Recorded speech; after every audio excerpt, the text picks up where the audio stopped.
Я родился в 30-м году, в январе месяце, ну а в феврале меня вместе с родителями раскулачили и отконвоировали на север Тюменской области.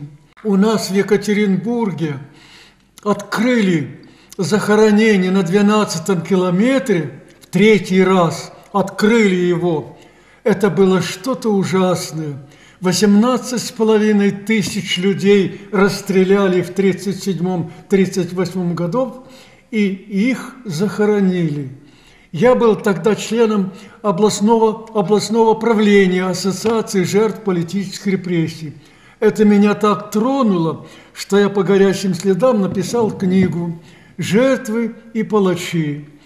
Потом, это было в 1996 году, а в 2003 году вышла моя вторая книга «Живые убитые».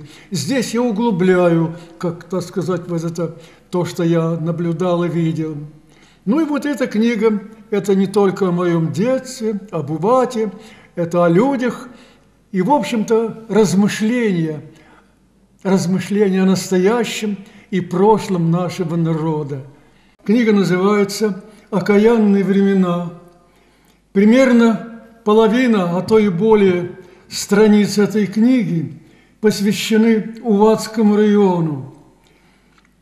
От имени третьего лица я пишу о своем детстве,